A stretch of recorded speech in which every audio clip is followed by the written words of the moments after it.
Hey, welcome to Picking Daisies, the podcast where we dive into all things messy, beautiful, and a little bit chaotic. I'm Mary Hendricks, your hot mess of a host, ready to walk with you through every laughable, cry-worthy, and grow-worthy moment. Every Tuesday, join me and an incredible lineup of fellow moms, women, and experts as they share their own stories of growth, resilience, and silver linings that they've uncovered. Together, we're building a village, a reminder that even in the thick of it, you are truly never alone. Because let's be real, we all have our mess. Everyone's got those moments. But here, we are finding the beauty in it, also the humor, and growing from whatever life and motherhood may bring our way.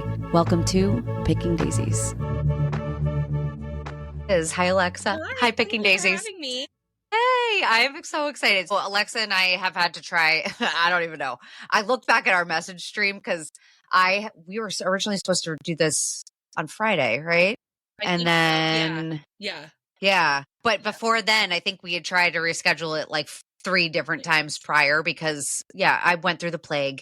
The family went through the plague. Awful times. And then this previous time, I had to cancel yesterday for someone else too, because my daughter wouldn't even go to preschool. I had to drop her off and I was like waiting, and I planned during that window. And she just wasn't having it. So you know what? Kids are fingers crossed today. So if somebody doesn't realize that, then they probably don't have kids. Exactly. No, that's the thing. It's like I put a little blurb in every email that I do now, just like giving everyone a heads up. But I'm like, I don't think anyone cares.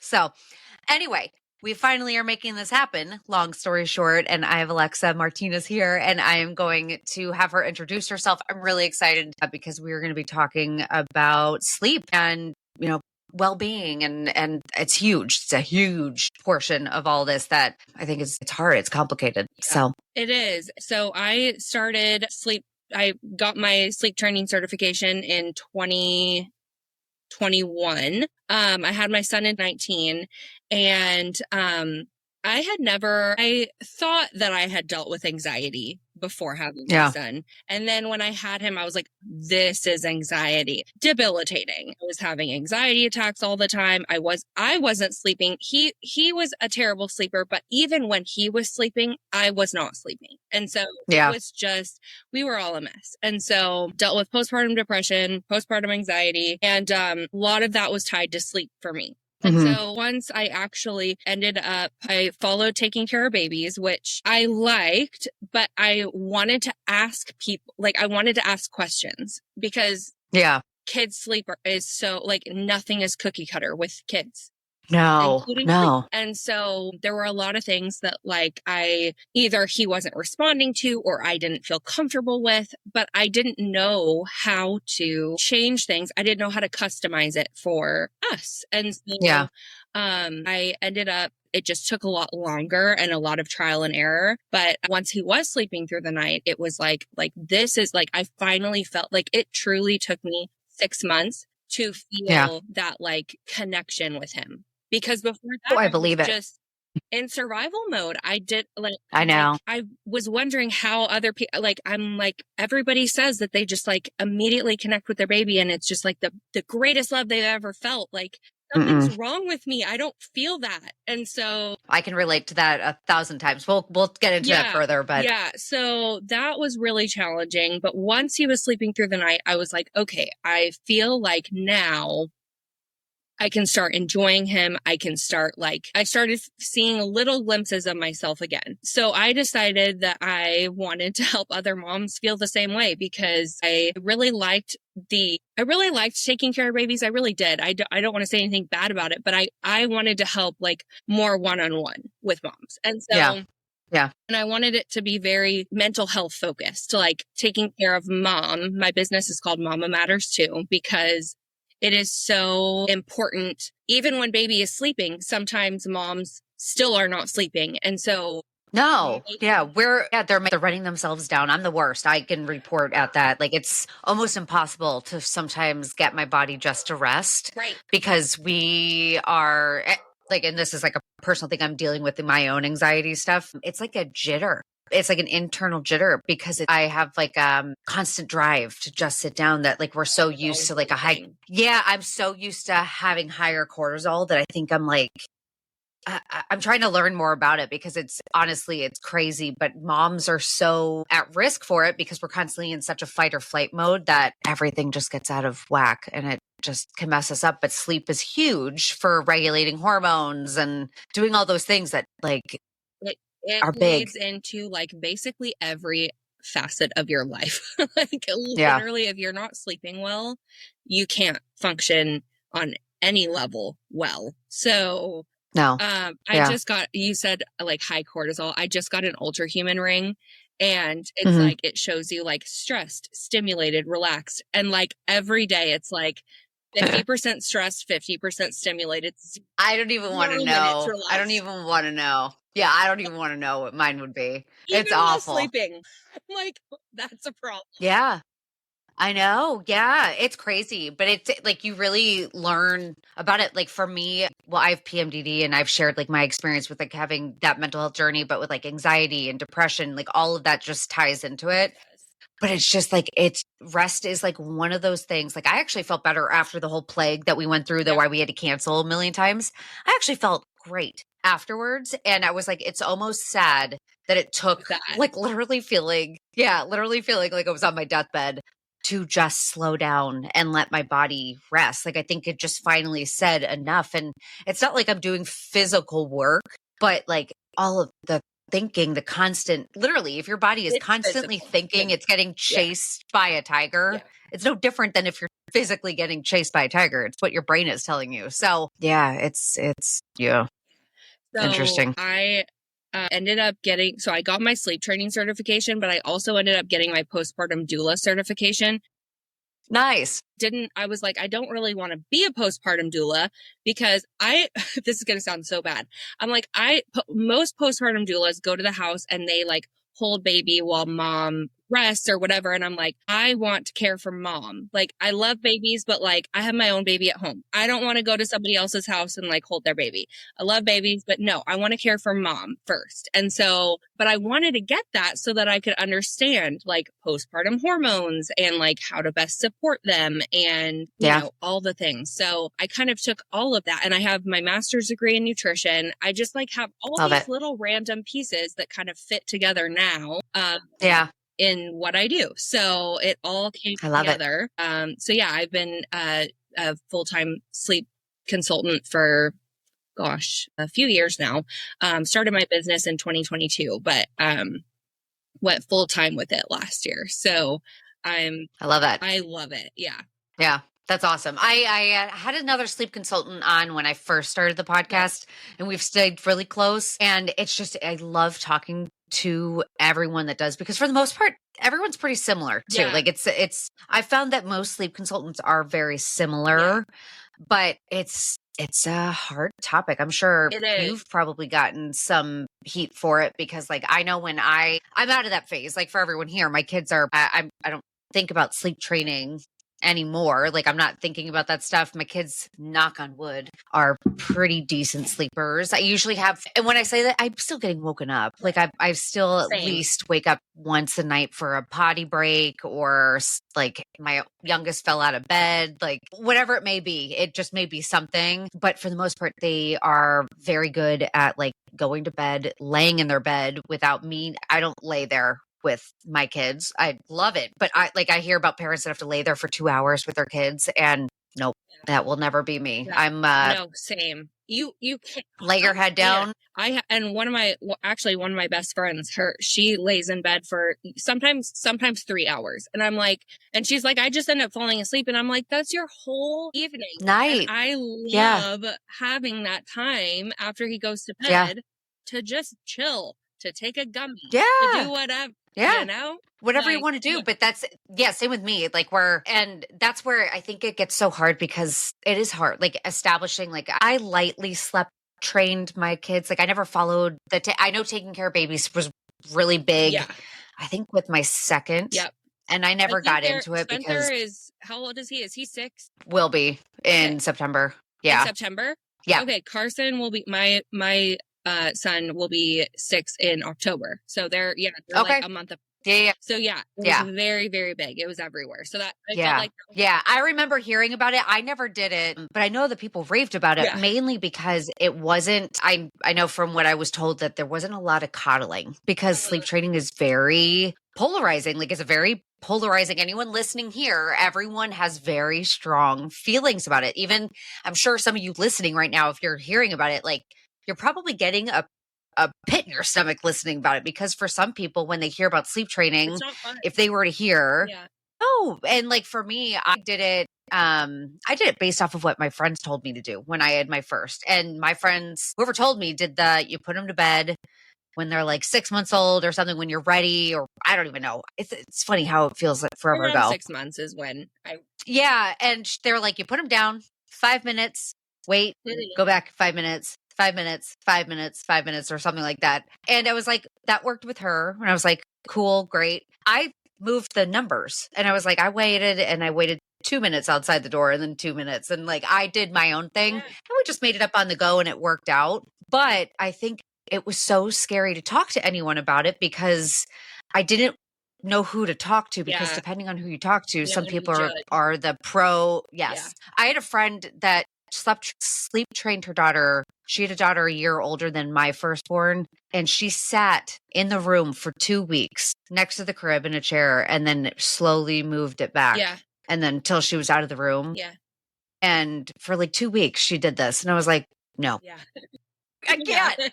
I don't know. I can't. I knew it would break me. I was like, I appreciate it. But that's why it was so hard to talk to people, because like, and then on the flip side, there are people that will make you feel bad for not doing that. And I think people just forget that like babies are going to be okay. We're going to figure this out. But a tired, frustrated, burned out, exhausted mom is very, very dangerous. It's a very dangerous, unhealthy thing, far more than letting a baby cry in a crib for a little bit. And I know some people get so pissed at me for that, but you know, and not saying that that's the solution for everyone.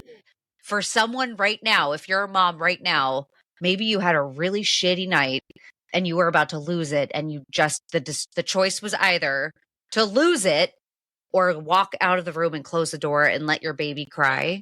You made the right choice. So like, that's why it's so hard. It's such a hard conversation to have because there's so many, it's so polarizing and there's so many factors, and it's so personal for people because it's so tied to like their own childhoods and their emotional ties and their feelings of safety. And it's just, it's really hard. But it is, yeah. And I personally have done so much research and schooling about it. And it's like, I approach it in a way, I'm never going to have somebody leave their child to cry all night without checking on them. Like we do it in a way that you're either checking in on them, you're sitting in the room with them. We do sometimes use the chair method, which is what you were talking about. But well, and that's what I said. It's a personal approach. Exactly. Yes. Yeah. That's not for me. If she did it and I was like, more power to you. Yeah. That is not. Couldn't be me. No. Yeah.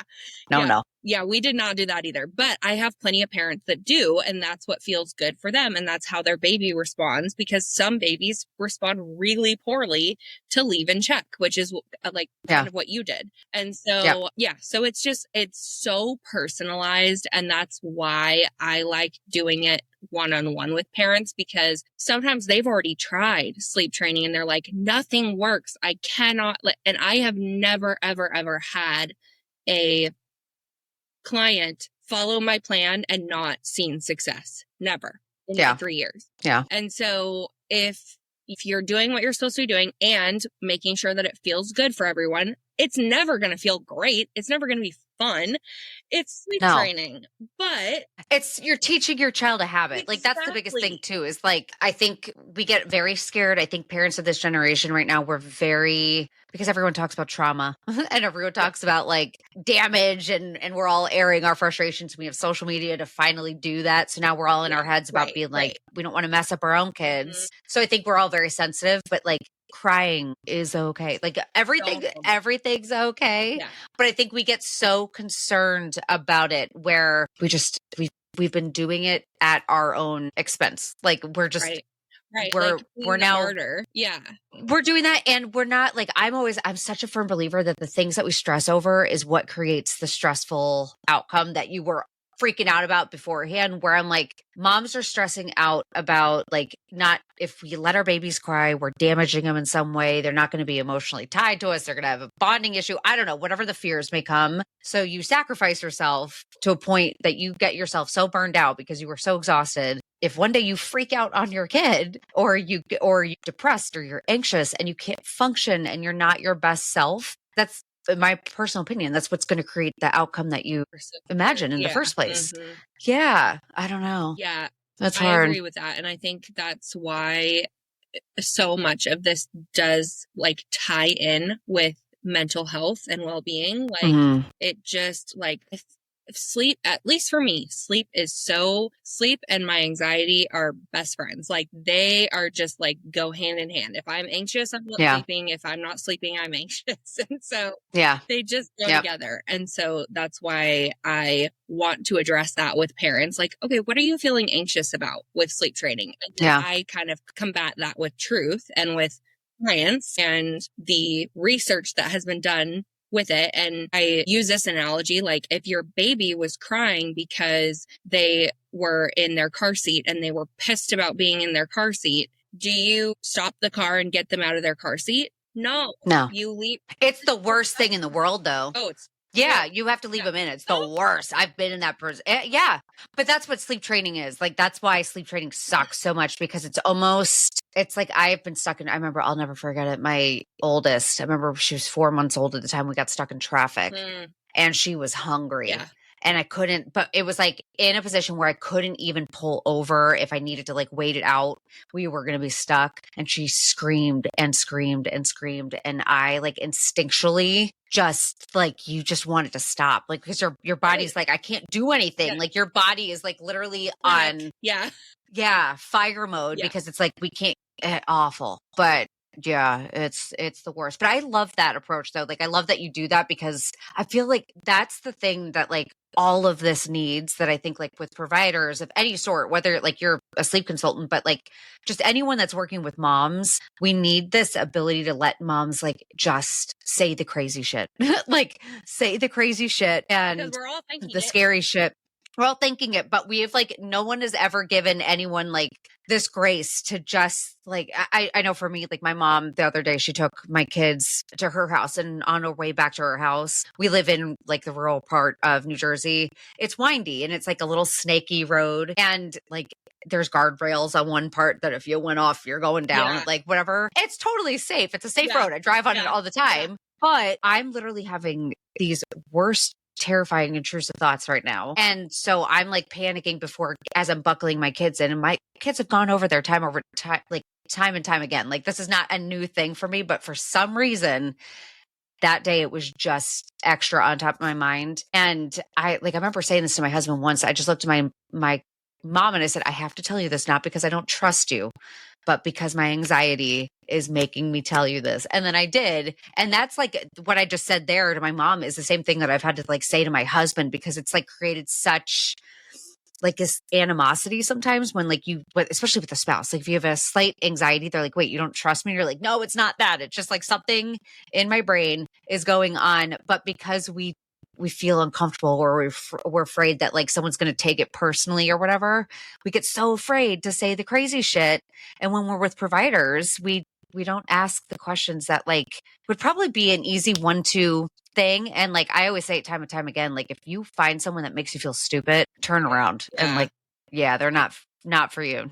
No question in parenthood is like that stupid at the end of the day. Yeah. I on my sleep intake form, I have a question that says, what are you, least excited about, and what are you most anxious about? And do you have any, I don't know how I word it, but do you have any worries about like going into this? Like, what's your biggest concern? And I think a lot of times they're like, I didn't want to tell you my concerns because you are a sleep consultant and you know what you're doing. But like, and I'm like, if you didn't have any concerns, then I'd be concerned. Like, it's hard. Like, please share with, like, I can't help you unless you share with me what you're worried about or, you know, what you're anxious about. And I don't want you to sit there with that. Like, share that with me so that I can help you through it. And we can work through it together. So I love doing that because it's always the most real that they get is like, okay, this is really my concern. And a lot of times they say, well, I just have a unicorn child that is so stubborn and they just won't. And I'm like, every parent says that. Every says that and thinks that their baby, it's like, this won't work for their baby in particular. And I'm like, we'll customize it. We'll find it. And we'll find our sweet spot. Don't worry. So yeah. God, yeah. Sleep. I don't miss those days. For everyone that is in it. Oh, I can just tell you, it's like, it will be over soon. It will be. I know that's like, there's like such a bittersweet, you hate it, but I can just tell you that for thinking back on it, like my husband and I were just joking the other day, we're not having another baby, we're done. But like, that's my biggest thing. That's one of my biggest reasons why that I know is that I cannot mentally handle not having sleep because it's been, like you said, it's so like, I love my sleep. I'm so old at this point where I love getting into bed. I'm like so excited I have like a sleepy time drink that I have.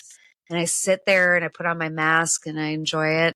And I have a cat crawling on me right now. So if you've been seeing me like try to kick him off. I love all your animals, your cat, your bird, whole zoo. do you still have the hamster? Mm-hmm. Okay. Yeah. We have a hamster too. Yeah.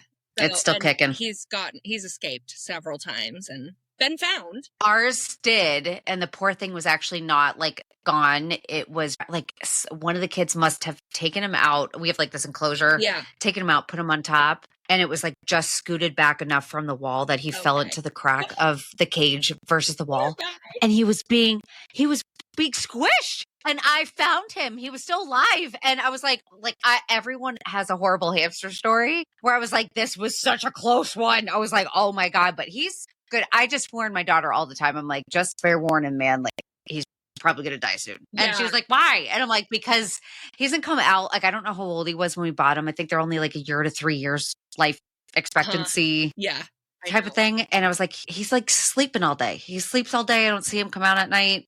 He kind of looks a little frail. Yeah. I'm like, I give him blueberries, but I'm like, I'm not going to miss that damn thing at all. Right. You're like, I'm not holding my breath for. Yeah. No.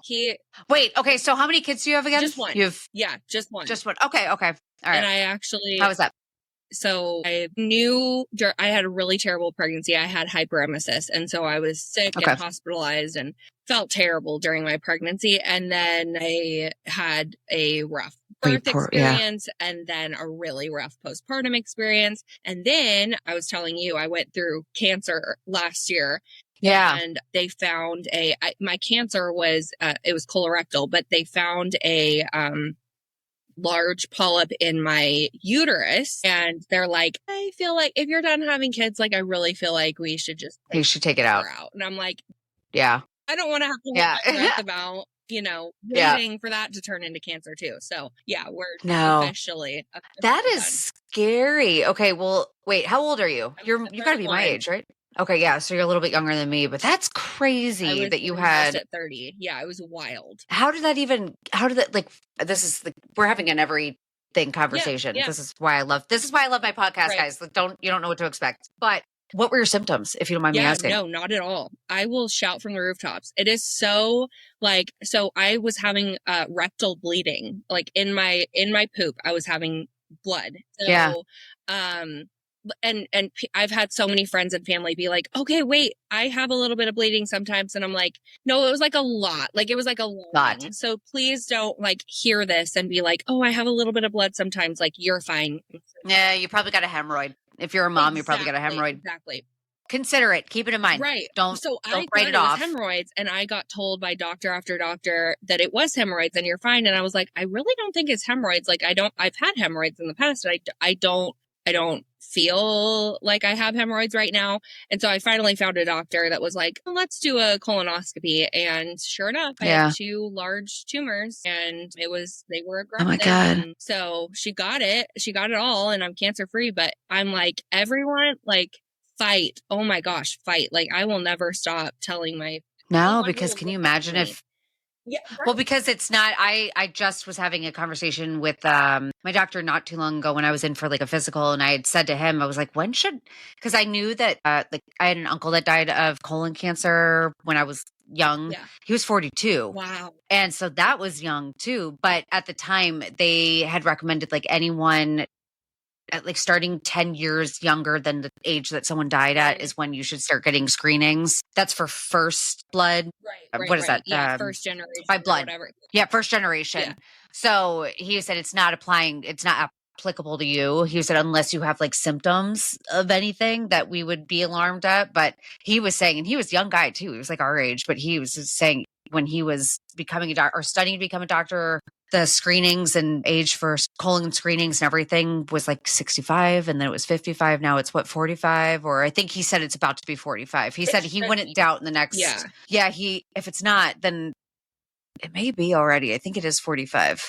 Not 100% I think so. sure. Yeah, it might be, but I've had, because I'm like, everyone, please get a colonoscopy if you have symptoms. Yeah. And some people say like, okay, but they like insurance won't cover it unless you're at a certain age or like have certain family history. And I'm like, I mean, if you're having symptoms, like your doctor they should. Can't you just lie? But it's so every doctor is different and but I'm like, and so many people have been like, wow, like good for you. You're so candid with it. And I'm like, I have to be like, I feel like I have. This is a serious question. And for insurance people, you can guys let me know. But if I go to my doctor and I were to tell them literally, because there's no way, is there a way for them to figure this out? I don't think so. That my entire family line died of colon cancer. No, they would. How would they not know that? Exactly. Yeah. So why can't we all just, right? Yeah. Like, I don't know, but insurance companies would insurance do digging? I don't think that there is a way to do that. I don't know. I don't know. I'm not trying to scam insurance. I'm just trying to like think about like what there might be an easier way to like tell a doctor. Cause sometimes it's like all it is. It's so I'm like goofy. Sometimes you have to like, of course they're not fun, no. But like it's a day and then you have peace of mind. And if they don't find anything, you get to wait. I think it's like 10 years for your next ones. Oh, really? Right. Like, nice. At least you know. And then, if they find any like polyps or anything like that, like my mom has diverticulosis. And so they do hers every 5 years at this point. Just to kind of monitor that. Right. But, and with my, history, but yeah. So they'll do her every 5 years, but it's like, I'll have to have a colonoscopy every year for the first 5 years. And then it'll get kind of spread out after that. But it's just like it's not fun. But then you have peace of mind and and if you're 30 years old and you don't have any symptoms, you probably don't need a colonoscopy. But like if you're having symptoms, I so easily, especially as moms, I so easily I was just talking to one of my friends about this yesterday. It's like it's so easy to push off our own stuff. And then if our kid has like the tiniest inkling of a sickness or whatever, we rush to take them. And it's like, why aren't we doing the same thing for ourselves? Like, I thank God I caught it early so that I can be there for my son. Like, if I had waited, can you imagine if I had waited a year? Like, my doctor because it probably wouldn't have been a good thing. No, I was stage 1. And so I was going to say, it like they were large tumors and they were starting to burrow into my lymph nodes and stuff but they weren't there yet. And so she's like, I mean, months, like, it would have been a totally different scenario. And it was still a really challenging, hard 9 months. But then I have, the rest of my life. Whereas if I had waited a year, who knows? Like it could have been stage 4. I could have been done.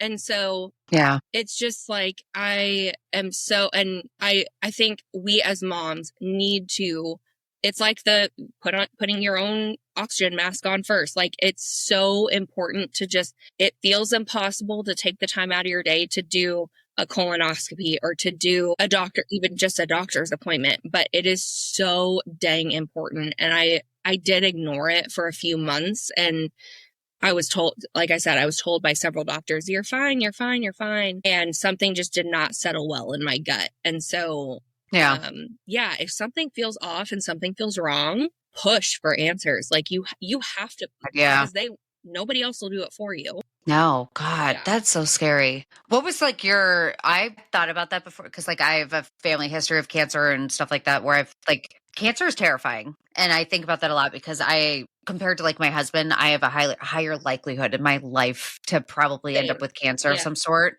Like that's where my brain goes. Anytime that there's like cat hair everywhere. Anytime like I like have the slightest like little brain zap or anything like that, I'm immediately like cancer brain tumor. It's cancer. Yeah, cancer, something's going down. My foot hurts. I have a pain in my hip. I'm like, it's cancer. I got bone For cancer. sure. I'm done. My husband's like, RIP. But I'm like, but I've thought about it. Like there are moments where you think about like, if that were to really happen to me, like when you were told that it was cancer, what what did that feel like? That would scare the living shit out of me. Cause Yeah. like to have, It did. because it's like a cancer thing too. Because like with cancer too, like for me, when you think cancer, you think death. Like that's what I think. Same. Yeah. Where I'd be like, okay, so I'm So gonna I'm die, done. and this is Yeah. confirmed. I'm dying. Yeah. And that's a very surreal. I'm talking about it as a surreal experience. For you, it was a very So real surreal. one. Like, Yeah. what And my was? husband, I know Kevin is a police officer. My husband's a police officer. Yeah. And so he came with me to the appointment, and, you know, he's someone that doesn't, he shows emotion to me, but really like me only. And so, Yeah. you know, he's kind of like this big police officer man that he started crying, and I like was so like, I couldn't cry. And so the doctor just came in and told me, and it felt like an out of body experience. And I'm like, I just go, well, shit. Yeah. That's all I could say. And I'm like, literally shit. I like it. I like the comedic timing. That's how it should go. Yeah. Because what else do you say? Like, again, that's why it's like it's one of those things that, like, again, it's only in my imagination right now. I pray that is not ever my story, but it's just one of those that where like we all pretty much think about it. We all do at some point, and it's so common that it's just like it's one of those. And as a mom too, like that's like I don't know about you, but like that's I know for many moms, like I think that's probably one of the most universal like fears is not being here. Right. Like for and our that kids. That's first like 2 weeks when they were doing all of the tests, like I had so many tests done, like MRIs and PET scans and CT scans and blood work and all the things. And in that 2 weeks, it felt like, I'm not kidding you, it felt like years. Like that 2 weeks, I think, took years off my life because I was and we didn't say anything to my son until we knew, you know, kind of, we actually didn't say anything to him until about 2 days before my first surgery, because I'm like, there's no reason to cause him anxiety or stress over something that like is so far. Like my first surgery was scheduled. I was diagnosed June 18th and my first surgery was July 23rd. So that, you know, it felt like forever, but that month of like testing and stuff, and, you know, thank God again, I was only stage 1, but it was a very long 2 weeks of testing and stuff. And in that time, I'm like, I wasn't even anxious about myself. I was anxious about what if I'm so far into this that I'm not here for my son. Literally, that's all I could think about. And so, it was all consuming, but also I had to surrender it and be like, okay, like there's nothing I can do at this point. It's out of my hands. It's out of my hands. I'm just along for the ride. And so I just kind of tried my best to live as normal as I could while, you know, showing up for my son and I was able to kind of separate it. Like I would, you know, during the testing and so I had a full blown panic attack during my MRI. Like during the testing, I was not okay. But when I was home with my son, I was able to kind of separate that and focus on, I'm fine. Like right now I'm fine. And right now I'm just going to be. Moms are incredible. It's wild when I think about like just the sheer amount of stuff, like even if again we started off this conversation with like sleep talk and we're entering it with like this, but like it's just amazing the amount of literally that a mom's body can go through mentally, how we can compartmentalize these things, and at the same time like we can be so exhausted and yet somehow we pull from somewhere to get it done. But what was your help like? What was your village during all of this, like cancer stuff? Because you have your parents or. Yeah, I was so lucky. And I'm very close with my parents. And so they live 10 minutes down the road. And then my in-laws live 35 minutes away. So nice. literally everyone stepped up. It was hilarious. The pre-surgery appointment that my surgeon had, she's like, you can bring, your support people. And so it started with, I was just going to bring my husband and my mom. And then I was like, no, I want my dad there. So then my dad came, and then my mother-in-law was like, no, I want to be there too. And so she came, and then my father-in-law came. So there was like, and so when she realized that there were so many of us, she was like, I don't think I have a room to hold all of you. So we're just everyone. She's like, the office is closed. We're just going to meet in the lobby. So we're just sitting in the lobby talking about buttholes. And so. Yeah. Oh, there we go. Why not? There is no, I just have no privacy with, and that's fine. It's fine. There's no sexier cancer than butthole cancer. Oh God. And my husband, God bless him. I'm like, he's 30 years old, literally having to wipe my butt after surgery, literally. And I'm like, he still finds me attractive. I'm like, he's trying to, and I'm like, how? I get it. I don't understand. The uglier I look, the more my husband seemingly wants me. And I'm like, go away. Go away. Like, I have, like, what do I need to wear? What do I need to wear that will I'm a testament that, like, you can't do something gross enough. You can't. No. They'll still want you. Yeah. Which I'm thankful for, but also I'm like, I have never felt less sexy ever in my life. And that's all right. Even postpartum, I'm like, oh God, yeah. Postpartum, I am done with all of that. Like, and you see moms that go through it all the time. I have cat hair in my eye, by the way. No, you're fine. For every mom here, I'm telling you, we'll start wrapping it up, but like, because this has been such a good conversation, we're just going to keep going and going. We went. I'm going to have you come back on, because I love finding guests that I click with, because it's just always fun conversation to like bring people in. But because your son is, like you said, 6, so we've been out of it for a while. Yeah. My youngest is 3. Yep.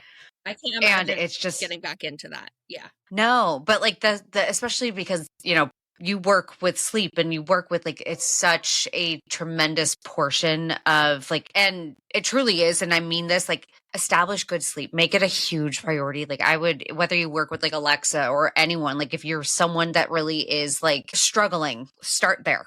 Start with sleep, start with your kids, like start there. Number 1 out of all the things that you can do, like rest is just as up there as anything else. But like, especially just like with importance of kids' sleep too, because I think that sometimes we don't hold it as being an important thing, with like routines and structures and stuff like that. Like I know for me, like that carries on years later. Like that's exactly my last born. Yeah. Like there's a reason why my kids sleep well now. Like at the end of the day, like I said, I still get woken up at least once for like a regular, have to go to the potty because it's too dark in the hallway and they just need someone. Yeah.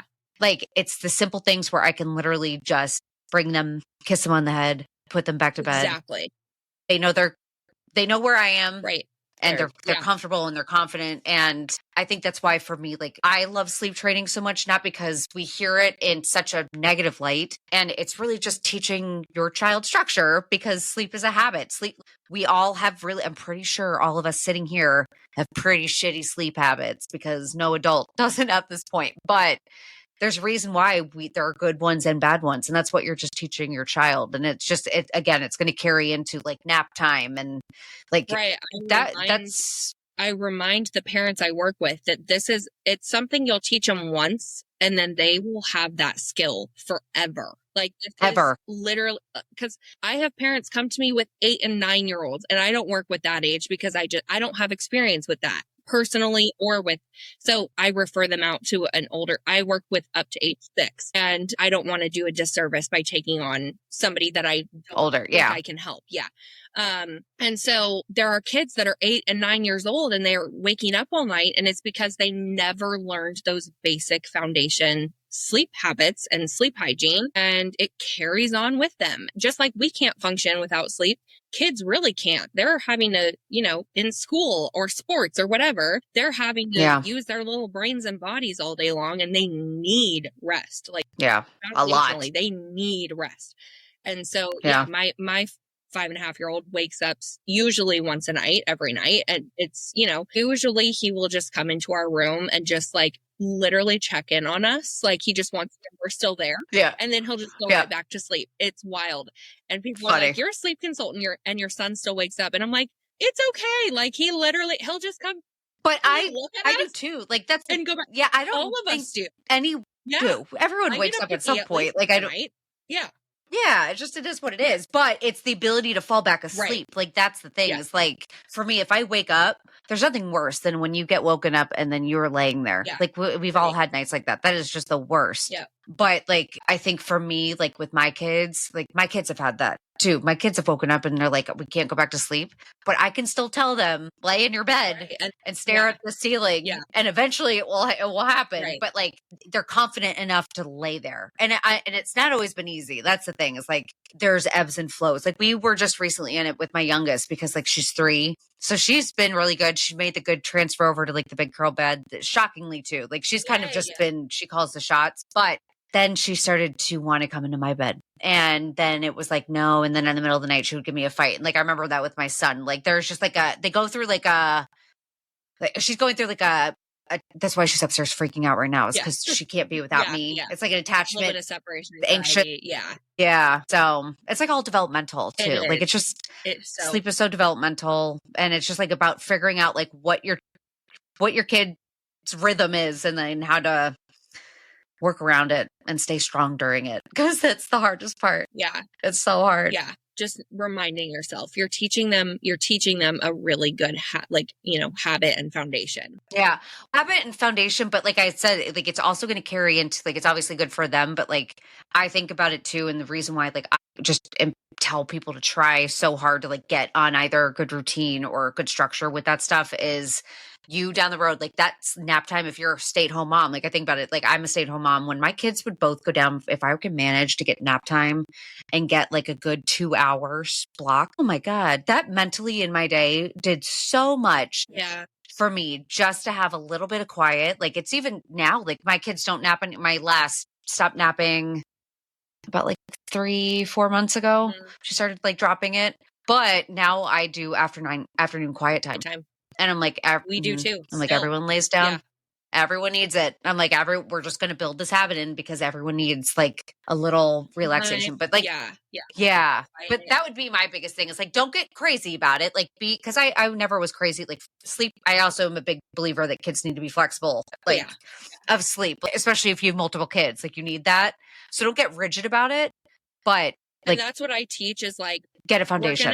We're going to be strict and we're going to be like really consistent if at all possible for like 10 to 14 days. And then they're going to be they will have the ability to be flexible and not get too far off track. So yeah, that's true. It's true though, because once you figure out the foundation, like, cause I remember with, who was it? The baby that I really got good at, one of my babies. I know I got really good at recognizing sleep cues for like, I think it was my second, and my third, I really got good at like recognizing. And I think it was my second would rub his eyes.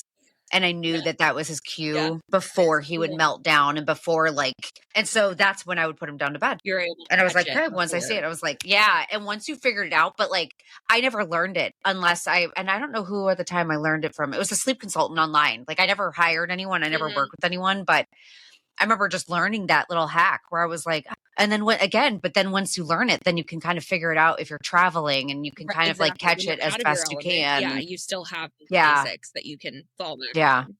Yeah. And again, all tying into mental health. Yeah. You need that. You need to like, I just say, you don't want to be stuck. No one wants, like motherhood should not make you feel stuck, and sleep shouldn't make you feel stuck. Yeah.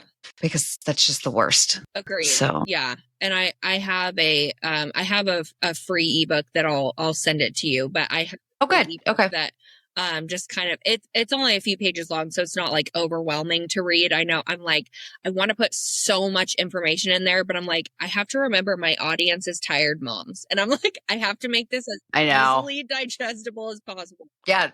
Just cut to it. Yeah. Like, tell us what to do. Right to it. Yeah. So that's what I've tried to do with that. And it is, I think it's called Setting Your Days and Nights Up for Success. But it just is like a few quick habits that you can start doing now to kind of, and that's the thing. Once you start, if you choose to sleep train, if you choose to hire somebody, if you choose to do it on your own, if you choose not to sleep train, whatever you do, please just stick with it, because I cannot tell you how many parents come to me like, we've tried this, this, and this. And I'm like, how long did you try it for? And they're like, an hour, or like one night. No. And then and I'm like, they are so confused. They have no idea what you're trying to do. No, it takes a while. It takes a while. Yeah. I will say though, like I remember with sleep, because when I lightly did like it was like the interval method. That's what I called it. I was like, it's intervals. I would change it and just like, it would be like sometimes 2 minutes, 3 minutes, whatever, and go check. Keep sticking with one method, or like it can take a little more. That's what I was going to say. Oh, it took like 3 days. Like 3 days is when I started to notice, like when you're consistent of being like, it's not as hard. I was like the fight. Exactly. Like, it's so much harder if you start something and then don't stick with it, and then try it again the next night and then don't stick. Like, they are so confused. They have no idea what you're trying to do. They are not going to get it. It's never going to click if you're not being consistent. And sometimes sometimes they're doing the exact same thing they would do on their own, but they just need to text me at 10 p.m. and be like, am I doing this right? Or like, and my reassurance is just, just enough to not get them to quit in the middle of it. Yeah. And so, I love my check-in.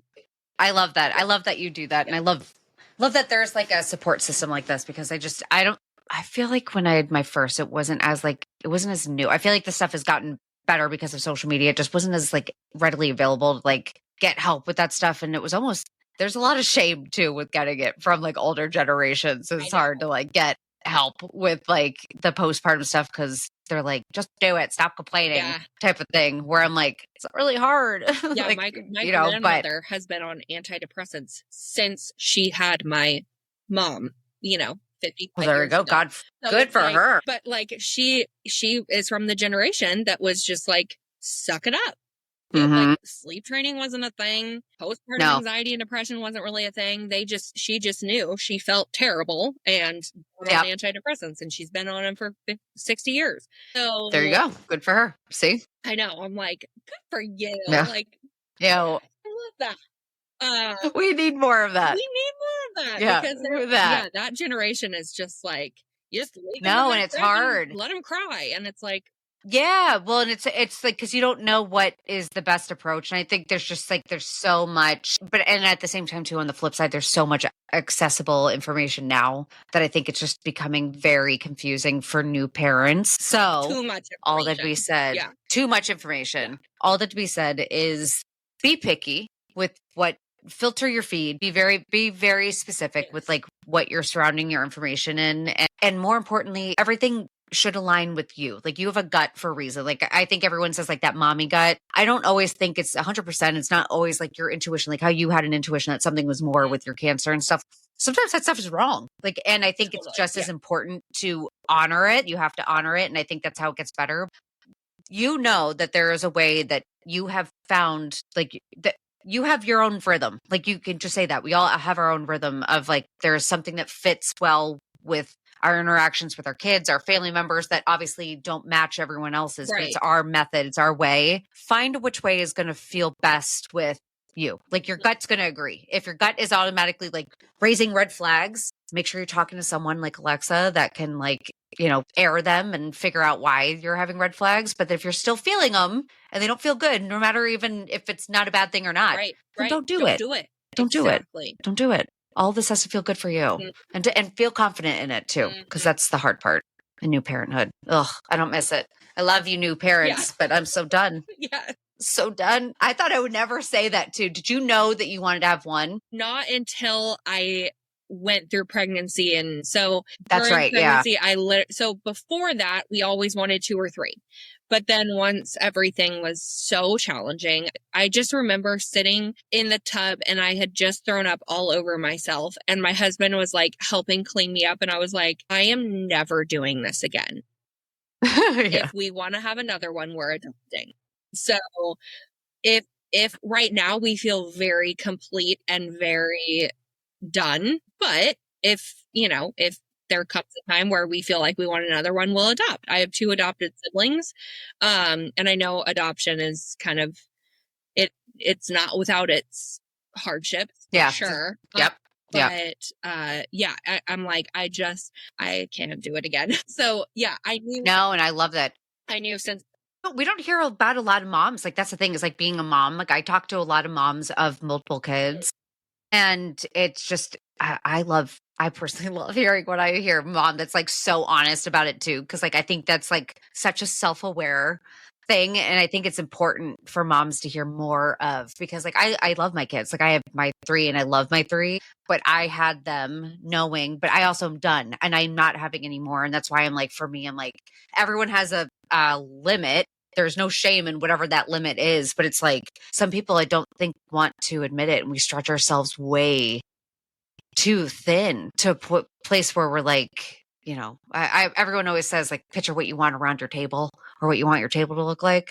I'm like, yeah, it's all fine and dandy. In a perfect world, I would have like the Brady Bunch, you know, like I would have sitting at my dinner table. But I was like, I can't make that happen if I keep stretching myself thin. Like, same thing. And that can all tie back into sleep. Like, we're doing that. Same thing. If you are constantly burned out and you're not resting, you're never gonna, we have to consider that to be so I would have loved that necessary more. But also I felt like I might die if I have if you do. I might actually die.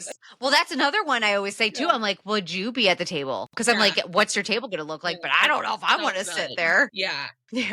I don't know. So or who else knows if anyone else wants it? Like, you could have all these kids and they might hate each other. And then I know. You never know. You hear right? That. Yeah. I'm like, well, it's like my kids trying to like kill each other upstairs. I'm like, oh, the sweet sounds of sibling bonding as they're like chasing each other around with a freaking shovel or something. I don't know. It's always fun stuff. But anyway, okay. Well, this has been a great, I like this conversation. I love when it could just like go and have like a good friend to friend combo and see where it leads. But I'm going to link all the info for Alexa in the show notes for anyone that wants to follow her, wants sleep help, wants to just chit chat, wants to talk colorectal cancer, anything. Okay. We're going to put all of her information in there, but check yourself. Make sure you're being good to yourself. Make sure you're getting some good sleep. Check your butt. Make sure you don't have any. Check your butt. Yeah. We can talk about poop. And we can talk about sleep. We can talk about whatever. Yep. Yeah. On that note, all right. Thanks, Alexa. Thank you for having me. This was so fun. I really loved it. Of course. Yeah. This was fun. All right, Mama, that is a wrap on today's episode of Picking Daisies. I hope today's chat left you feeling seen, understood, and maybe even gave you a good laugh along the way. As we all know, motherhood isn't easy, life isn't easy, but it's moments like these where we can connect and share our stories that really help make that load feel a lot lighter. So if you enjoyed today's episode, it would mean the world to me if you could take a moment to leave a rating and review. Your feedback not only will help this show grow, but also it will make sure it reaches other moms who might need that same dose of honesty, humor, and heart. And don't forget, if something in today's episode resonated with you, share it with a friend or hop on over to Instagram or wherever you connect on social media and keep the conversation going. I love hearing your stories and being a part of this journey with you. Thank you for being here and for showing up for yourself. And then, of course, sharing that space with me. So until next time, remember, we all grow through what we go through. You've got this, Mama. I'll see you next week.